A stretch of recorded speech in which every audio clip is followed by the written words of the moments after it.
The sound of the refrigerator clicking off felt louder than it should have, as if the house itself had noticed how close they were sitting and decided to mark it. Amber didn't move when it happened. She kept her eyes on the television, even though she couldn't tell you what scene was playing or how long it had been there. Her body was already ahead of her thoughts, already bracing for something unnamed. Stephanie's shoulder brushed hers. Not enough to apologize for, just enough to be felt. Amber registered it the way she registered prayer sometimes, not as language, but as pressure. Something learned. Something heavy with expectation. She breathed in slowly through her nose, the way she had been taught to when nerves rose too fast, the way she did when patients looked at her with fear. She couldn't fix. The air smelled faintly of popcorn and clean laundry, and something else that hadn't been there before Stephanie arrived. A warmer scent. Floral, maybe? Or skin. They were both facing forward. Their knees didn't touch. That felt intentional, even if it wasn't spoken. The movie murmured on. Voices. A soundtrack that swelled and receded. Amber had pressed play earlier because silence in this house always came with rules. Silence meant listening for footsteps, for doors, for the timing of her parents' routines. Noise was safer. Noise let you pretend you were alone, even when you weren't. Stephanie shifted beside her, stretching her legs out, crossing one ankle over the other. Amber watched the movement from the corner of her eye without letting her head turn. It felt like a kind of theft, taking something without being invited. She told herself she would stop noticing in a minute. She always did. Noticing was dangerous. It grew into wanting if you let it linger. But it didn't fade. Stephanie smelled faintly like wine and soap in the cold night air. The scent reached Amber in quiet waves, not sharp, not invasive. It settled instead as if it belonged there. Amber swallowed and felt the motion all the way down her throat, a dry, conscious act. She wondered, absurdly, if Stephanie could hear it. "Is this the one with the ending everyone hates?" Stephanie asked. Her voice was lower than Amber remembered. Or maybe Amber had been younger last time. Maybe everything sounded different now that she knew what listening meant. "I don't know," Amber said. Her own voice startled her. It came out thinner than it sounded in her head, like something stretched. "I've never seen it." Stephanie hummed softly, a non-committal sound. "I might have. Or maybe I just remember being angry about it." That made Amber smile before she could stop herself. The smile felt exposed, like stepping into light too quickly. She tried to pull it back, but it lingered anyway, hovering at the edges of her mouth. They watched in silence after that. The shared kind, not the tense one. Time passed in small, ordinary ways. A character crossed a room on screen. Someone laughed where the script told them to. Amber shifted the blanket on her lap, folding the edge over her fingers again and again, a habit she'd had since childhood. When she was nervous, she needed something to do with her hands. Something repetitive. Something quiet. Stephanie noticed. "You always do that," she said, not accusing, not amused. Just observant. Amber's fingers stilled. "Do what?" "That." Stephanie nodded toward the blanket. "You used to do it when you were little, when you thought no one was watching." Amber felt heat rise under her skin, quick and uninvited. "I don't remember that." "I do," Stephanie said. She didn't look at Amber when she said it. She was watching the screen, one elbow propped on the arm of the couch, chin resting against her knuckles. You'd sit on the floor and fold the corners of whatever was nearby. Napkins. Pages of magazines. Your mom's dish towels. Like you were trying to make them smaller. Amber's chest tightened, not with pain exactly, but with recognition. She resumed the motion without meaning to, folding the blanket edge over itself, smoothing it flat, folding it again. "I guess some things stick." Stephanie glanced at her then. Just for a second. The look wasn't curious so much as attuned. Like she was listening with her eyes. The movie changed tone. Two women appeared on the screen together, their conversation quieter than the scenes before it. The lighting softened. Amber felt the shift before she understood it, a familiar tension threading through her shoulders. She knew what scenes like this meant. She'd learned to brace for them, to look away at the right moment, to pretend interest in her phone or the pattern on the rug. She didn't move this time. On screen, one woman reached out, hesitated, let her hand fall back to her side. Amber's breath caught, not because of what happened, but because of what almost did. The almost always felt worse, more dangerous. It stayed with you longer. Stephanie didn't look at the television. She turned fully toward Amber, her knee angling closer, not touching, but closing the space. Amber felt it like a change in weather. Her skin prickled along her arms, a fine, involuntary reaction. She tried to tell herself it was nothing, that bodies reacted to proximity all the time, that this didn't mean anything, that she could stay exactly where she was. Stephanie's gaze moved slowly, deliberately, taking Amber in without hurry. There was no surprise in it, no shock, just a steady awareness that made Amber feel suddenly visible in ways she had never been taught how to manage. On screen, the women kissed. Amber felt it before she saw it. A shiver passed through her, sharp enough to make her inhale. Her arms broke out in goosebumps, the sensation racing from her wrists to her shoulders. She closed her eyes reflexively, as if bracing against a bright light. When she opened them again, Stephanie was still watching her. The look on her face wasn't teasing. It wasn't predatory. It was softer than that. Intent, yes, but careful.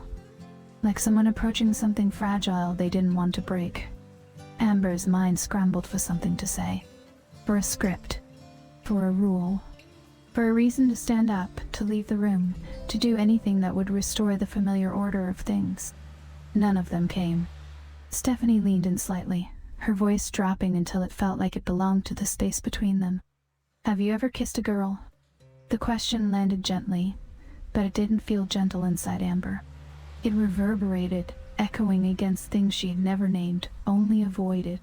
She stared at Stephanie's mouth, at the curve of her lower lip, at the way it held the words she had just spoken. No, she said. The words shook. She hated that it did. I haven't. Stephanie's eyes didn't leave her face. Do you think about it? Amber's throat worked. She could feel her pulse everywhere now. In her neck. In her wrists. Low in her stomach, a warm, unsettling awareness she had always been taught to ignore. She nodded before she realized she was doing it, the movement small but unmistakable. Yes, she whispered. The silence that followed was thick, alive. The movie continued, forgotten. Somewhere upstairs, a floorboard creaked as the house settled. A car passed outside, its headlights briefly washing the room in pale light. Stephanie reached out slowly, giving Amber time to pull away. She didn't touch her face. She didn't take her hand. She placed her fingers lightly against Amber's wrist, right where the pulse raced beneath the skin. Amber gasped, the sound quiet but uncontained. Her body leaned forward before her mind could intervene, closing the distance she had been holding so carefully. Stephanie's thumb brushed once, almost absent-mindedly, over the inside of Amber's wrist. The contact was minimal. The effect was not. Amber felt herself unraveling in small ways. The rules she'd lived inside, don't look too long, don't want too much, don't cross what cannot be uncrossed, began to loosen, thread by thread. She was still sitting on the same couch, in the same house, under the same roof that had shaped her obedience. But something inside her had shifted, tilting toward a truth she didn't yet have language for. Stephanie leaned in the rest of the way. The kiss, when it came, was slow. Not searching.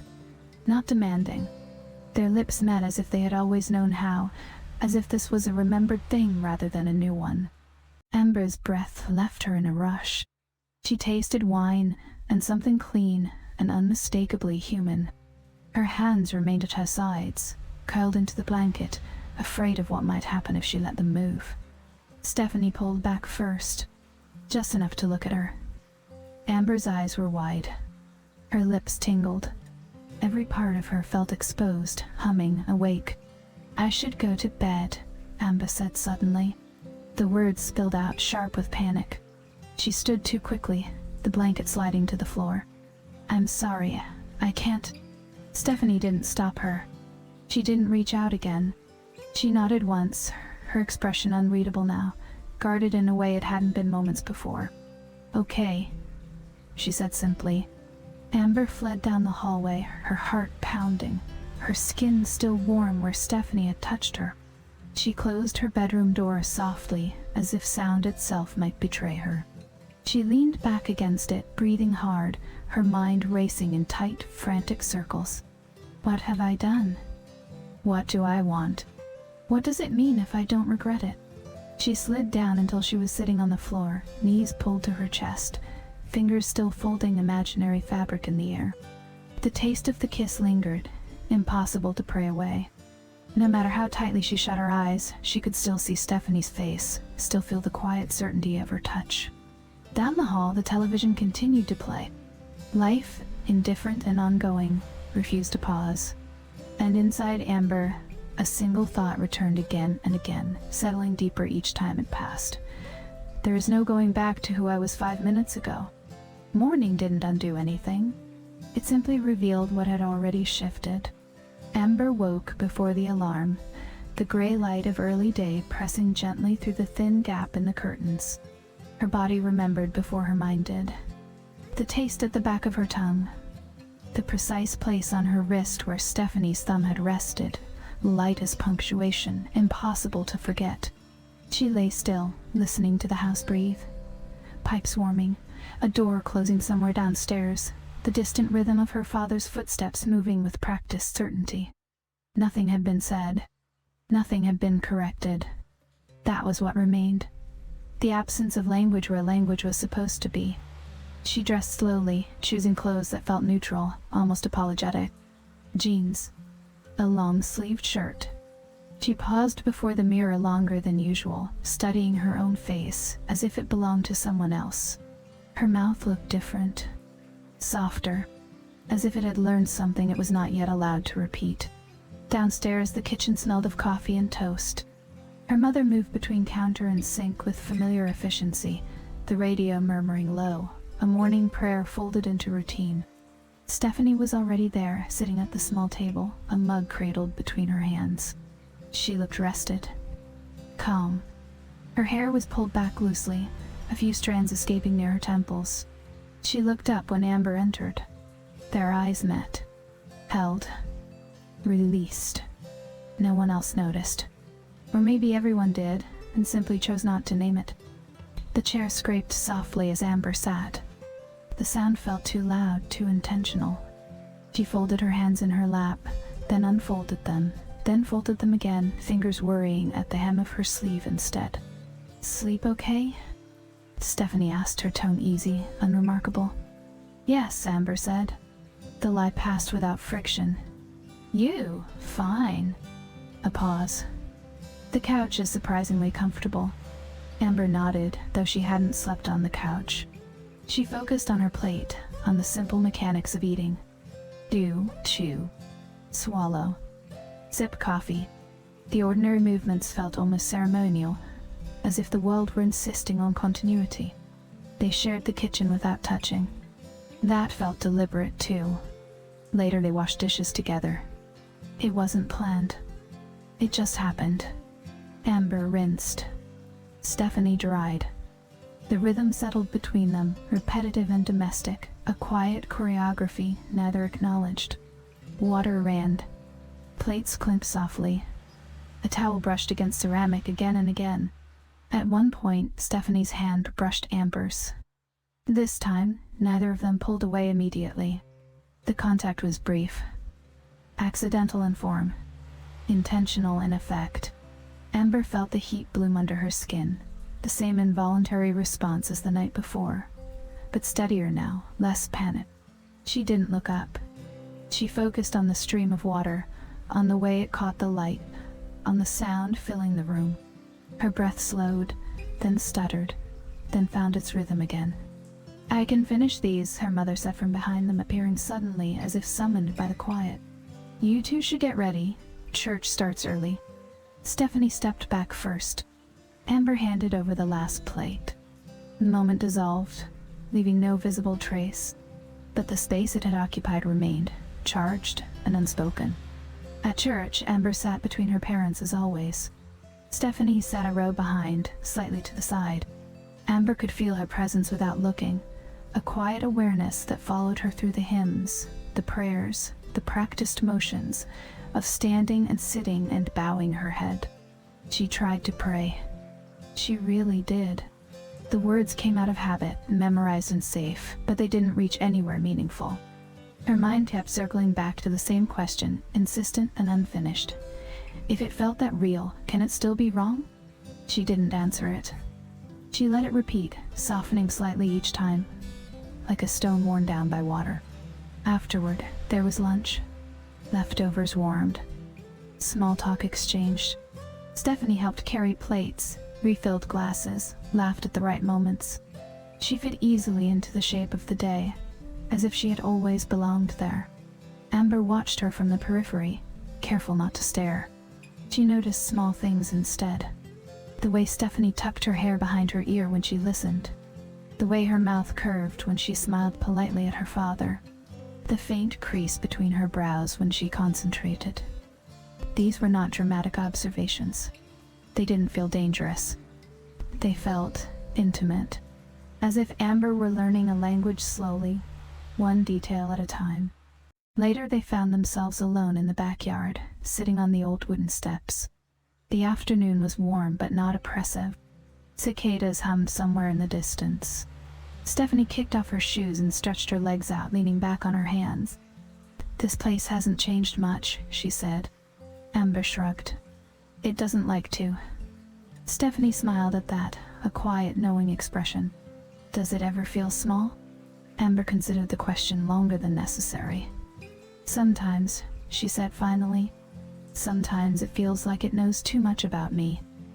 Stephanie nodded. She didn't push. She didn't ask the obvious follow-up. The respect of that settled warmly in Amber's chest. They sat in silence after that. Not the tense kind. The kind that allows breathing. The kind that stretches without breaking. Amber became acutely aware of the distance between them.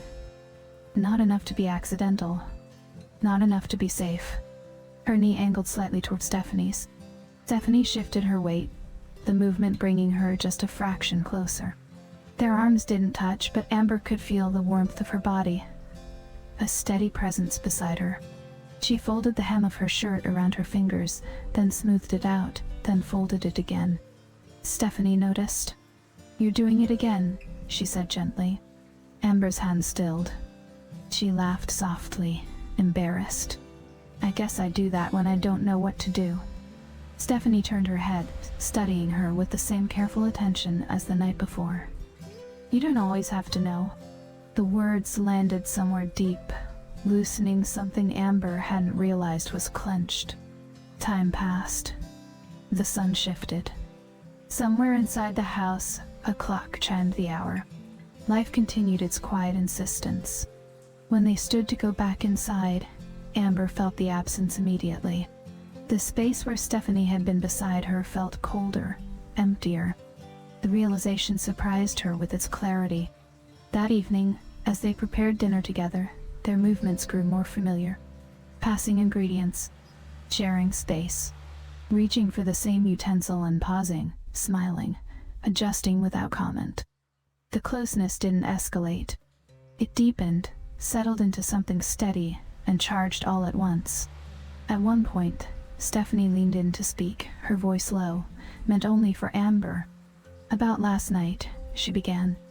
Amber's breath caught. Stephanie stopped, rethought.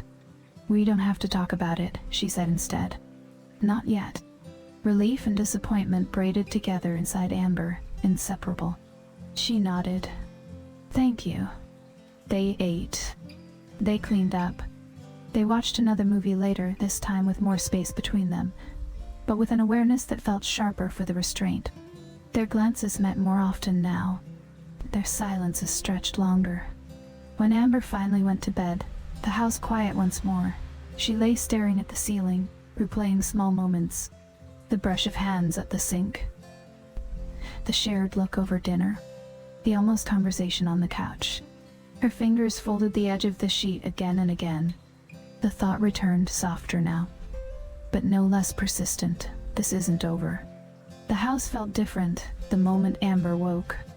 Not quieter, not louder, just alert. Every sound seemed to arrive with intention. The tick of the clock, the soft thud of a door closing somewhere down the hall. Even her own breath felt like something that could be overheard if she wasn't careful. She lay still, eyes open, staring at the faint crack of light where the curtain didn't quite meet the wall, aware of her body in a way she had never been before.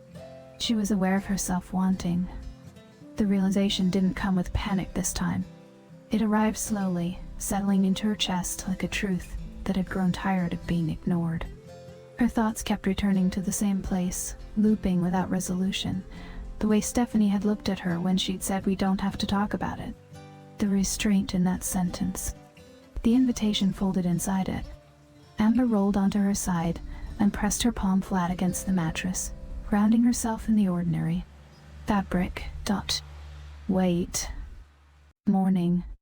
But even these familiar sensations felt altered, as if they carried a residue from the night before. Downstairs, the smell of coffee drifted up the stairs.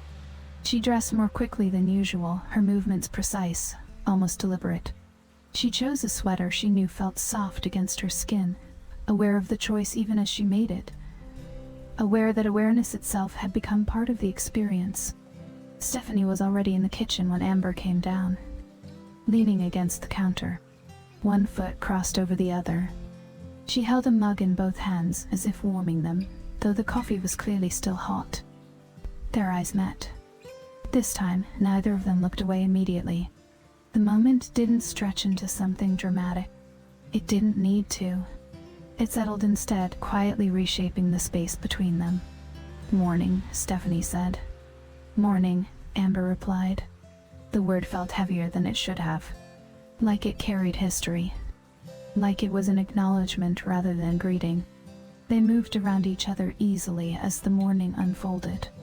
Too easily, passing without bumping, sharing space at the counter without crowding.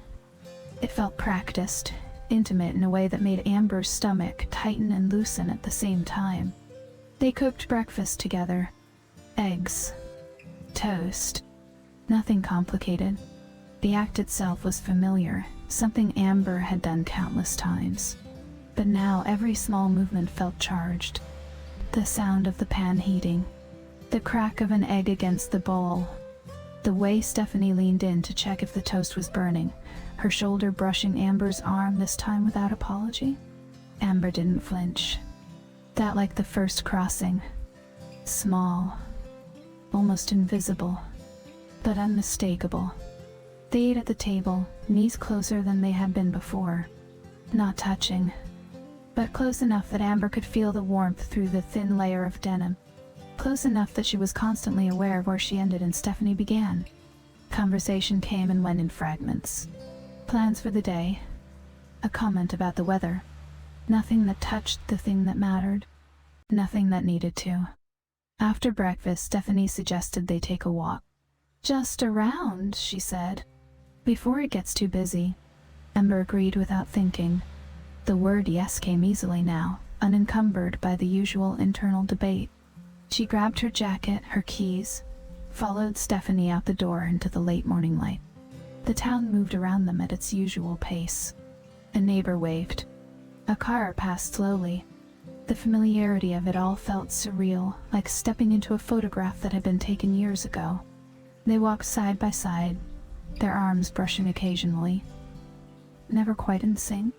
Amber focused on the sound of their footsteps, on the rhythm of walking, on the way Stephanie's presence seemed to recalibrate her own. This place still does that thing, Stephanie said after a while. Does what? Amber asked. Makes you feel like time isn't moving, she replied. Like you could stay exactly as you are forever. Amber considered that. Sometimes it feels more like it wants you to. Stephanie glanced at her then, a quick assessing look. And do you? The question was simple. The answer was not. I don't know. Amber said honestly. Stephanie smiled, not unkindly. That's okay. They reached the edge of town where the sidewalks thinned and the road curved gently away. They stopped without discussing it, as if some unspoken boundary had been reached. They stood there facing each other now, fully. Amber became acutely aware of the space between them, of how little would be required to close it, of how much that mattered. Stephanie lifted her hand slowly, giving Amber time. Time to step back. Time to say no. Time to choose. Amber didn't move. Stephanie's fingers brushed a loose strand of hair away from Amber's face, tucking it behind her ear with a care that felt almost reverent. The touch was light, brief, but it sent a pulse through Amber's body that made her inhale sharply. She closed her eyes without realizing it. The kiss that followed was not a repetition of the first. It was deeper, more assured. Stephanie's lips lingered, waiting, not pressing forward until Amber responded. When she did, it felt like a decision made not with thought, but with instinct. Amber's hands lifted on their own this time. One came to rest against Stephanie's arm, fingers curling into fabric. The other hovered for a moment, uncertain, before settling at her waist. Stephanie exhaled softly against her mouth, a sound that vibrated through Amber's chest. The world narrowed to sensation. The warmth of Stephanie's body, the slow, deliberate movement of her lips, the way Amber's own body seemed to lean into the contact, as if it had been waiting for permission. They broke apart reluctantly, foreheads resting together, breathing uneven. "Is this okay?" Stephanie asked quietly. Amber nodded, her eyes still closed. Yes. The word felt solid, grounded, real. They didn't go further, not because the desire wasn't there, it was, but because something else held them in place. Awareness. Weight. The understanding that crossing one boundary didn't erase all others. They walked back in silence, their hands brushing occasionally, their steps slightly out of sync. The town looked the same as it always had. Houses. Trees. The familiar curve of the road. But Amber felt as if she were moving through it differently, as if the ground itself had shifted beneath her feet. At home, the afternoon unfolded with quiet inevitability. Lunch. Dishes. The mundane rhythms of the house resumed. Stephanie answered a phone call in the other room, her voice low and distant. Amber sat at the table, folding and unfolding the napkin in front of her, her mind replaying the kiss in slow, deliberate fragments. The softness. The restraint. The certainty. When Stephanie returned, their eyes met again. Something unspoken passed between them. Not urgency. Not fear. Just recognition. That evening, as Amber lay in bed, the house settling around her once more, she stared at the ceiling and let the sensation linger. The way her body still hummed. The way the choice she had made felt both irreversible and incomplete. Thought returned, clearer now, sharper at the edges. Some doors, once opened, never fully close again. The strain arrived quietly, not as a confrontation, not as regret, as vigilance. Amber felt it the moment she opened her eyes, the way one feels a headache before it fully forms. A dull awareness behind the forehead. A caution. Her body knew before her thoughts assembled themselves. Something had crossed into a space that could not remain unattended. The house was already awake. Sounds traveled upward through the floorboards. Voices low and indistinct. The clink of dishes, the radio murmuring a morning program that felt too cheerful for the weight pressing against Amber's chest. She lay still longer than usual, one hand resting on her stomach, feeling the slow rise and fall of her breath. Her body remembered everything. The warmth of Stephanie's mouth. The steadiness of her hands. The question asked before the crossing. The certainty of her own yes. Memory didn't come as images now, but as sensation. A tightness in her throat. A pulse low in her body that hadn't settled overnight. Desire, yes, but braided with something colder. Fear. Awareness. The knowledge that what felt real in private could become ruinous in daylight. She dressed with more care than necessary. Not to attract. To armor. Downstairs, the kitchen was already full. Her parents sat at the table, newspaper spread, coffee poured. Stephanie stood at the counter, slicing fruit with practiced ease, her posture relaxed, unguarded. Too unguarded. Amber froze for a fraction of a second in the doorway. Stephanie glanced up. Their eyes met. Something changed. It was subtle. So subtle Amber wondered if she imagined it. The warmth was still there, but it had pulled inward, contained. Stephanie's smile was softer, more careful. The intimacy of the day before didn't vanish. It disciplined itself. "Morning," Stephanie said. "Morning," Amber replied. The word felt heavier today, weighted with things it could not carry openly. They moved through the morning together with the precision of people handling something fragile. Plates were passed without brushing fingers. Space was measured. Conversation stayed safely shallow. Amber spoke when spoken to, laughed when laughter was expected. Inside, her thoughts fractured. They know. They don't know. They could know. God knows. She hated that last thought most of all. After breakfast, Stephanie offered to help her mother organize old boxes in the den, papers from the inventory, labeled folders. The quiet labor of sorting a life someone else had lived. Amber joined them without being asked. It felt safer to stay close, to monitor the distance rather than leave it unattended. They worked side by side on the floor, knees tucked, back straight. Dust motes floated through the light slanting in from the window. The smell of old paper and cardboard filled the room. Stephanie reached for a folder at the same time Amber did. Their fingers brushed. Both of them pulled back immediately. No apology followed. No smile. Just a brief stillness, thick with what was being withheld. Amber focused on the stack in front of her, reading dates without absorbing them. Her pulse refused to slow. Her body reacted to absence now as strongly as it had to touch. This is what restraint feels like, she thought. Not emptiness. Pressure. Stephanie cleared her throat. "I take the next box. I've got it," Amber said too quickly. Their eyes met again. Something unspoken flickered there. Understanding, yes, but also caution. Stephanie nodded and shifted her position slightly farther away. That distance felt physical, like a loss of heat. Time passed unevenly. Sometimes it rushed. Sometimes it stalled. Amber became acutely aware of Stephanie's presence without the relief of closeness. Every movement registered. Every sound. The soft exhale when she leaned back. The way she paused before standing, as if checking the room before committing to motion. Later, alone in her bedroom, Amber sat on the edge of her bed and pressed her palms flat against the mattress. She closed her eyes and let the silence stretch.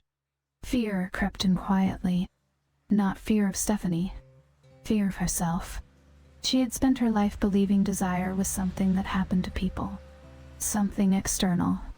Something that could be resisted if you were vigilant enough, disciplined enough, obedient enough. Now she knew better. Desire lived inside her, and it listened less to rules than to truth. She tried to pray. The words felt unfamiliar in her mouth, heavy with expectation. She stopped midway through, the prayer collapsing under the weight of what she could not bring herself to ask forgiveness for. In the afternoon, Stephanie announced she was going into town to pick up something from the hotel. Just a few things she'd forgotten. "I'll be back later," she said lightly. Amber nodded. Relief and loss collided in her chest.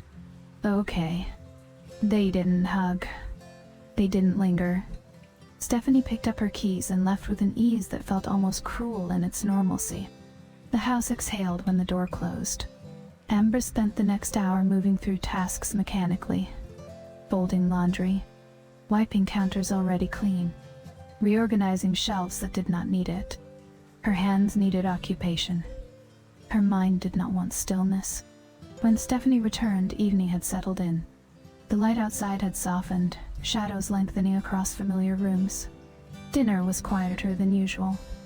Her father talked about work. Her mother asked polite questions. Stephanie responded with practiced warmth.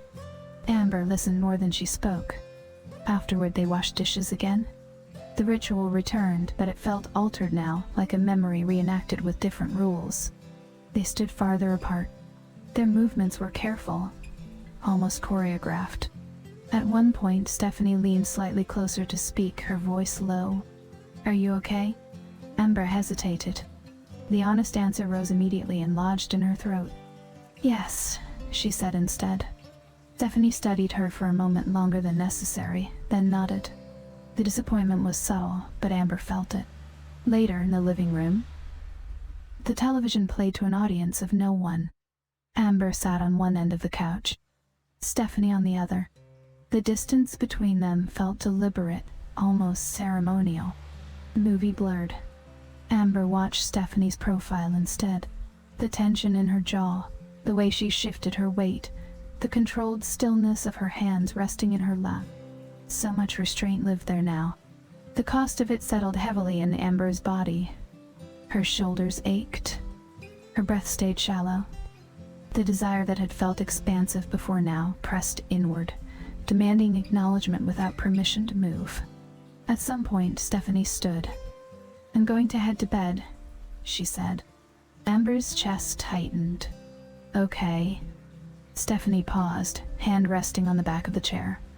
She looked at Amber then, not with longing, not with invitation, but with something harder to bear. Waiting. Amber didn't speak. Stephanie nodded once and left the room.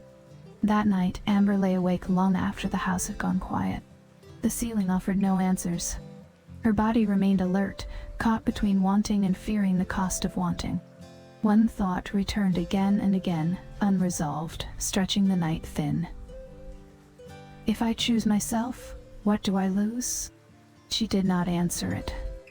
Amber woke before the house stirred, suspended in that narrow, unguarded hour where no one was yet watching. The dark was thinning, light pooling slowly along the edges of the room. Her body felt tired in a way sleep hadn't touched. Not exhaustion, weight. The kind that comes from holding something too carefully for too long. The question from the night before was still there. It hadn't softened. It had clarified. If I choose myself, what do I lose? She lay still and let the silence answer in its own language. Her chest tightened, then loosened.